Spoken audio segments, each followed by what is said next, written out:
مجھے یاد نہیں ہے کہ میں نے والد صاحب علیہ رحمہ کی موجودگی میں اسکول کی کبھی چھٹی کی ہو۔ ماشاء اللہ جب ہم صبح اسکول جاتے وہ سو رہے ہوتے تھے، جب اسکول سے آتے تھے ماشاء تو اللہ ظہر کی نماز کے لیے وہ اٹھتے تھے، تو انہیں ناشتہ چاہیے ہوتا تھا، کھانا گھر میں تیار بھی ہوتا تھا تو وہ کھانا نہیں کھاتے تھے۔ میرا بھی یہی معاملہ ہے۔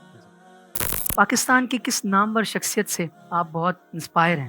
آپ سے ماشاءاللہ سیدی اعلیٰ حضرت امام علیہ سنت کی جو شاعری ہے، میں سمجھتا ہوں لکھا اعلیٰ حضرت علیہ رحمہ نے ہے اور پڑھا حاجی اویس رضا قادری نے ہے۔ واہ واہ واہ اسی طریقے سے ہمارے حافظ طاہر قادری صاحب ان کو سنتا ہوں، الحاج ساجد قادری، میں یہ واہ۔ 3 نعت خوانوں کو شوق سے سنتا ہوں۔ اچھا ہمیں نہیں سنتے آپ؟ تو وہاں کے مشائخ جو سند دیتے ہیں وہ ہمارے یہاں جیسی سند نہیں ہوتی، بلکہ وہاں کی سند ایسی ہے کہ غلام مصطفیٰ نے بلال سلیم سے سنا، بلال سلیم نے اپنے استاد فلاں شیخ سے سنا، فلاں شیخ نے فلاں شیخ سے سنا، تو یوں یہ واسطہ در واسطہ ہوتے ہوئے حضور علیہ السلام تک جاتا ہے۔ واہ سبحان اللہ، حدیث نعمت کے لیے عرض کرتا ہوں کہ 1 سال 1 ماہ میں حفظ کیا تھا۔ واہ واہ ماشاء اللہ، اور آپ ذہین تھے؟ ذہین ہوں واہ واہ ذہین ہیں، جی۔ اللہ واہ واہ واہ۔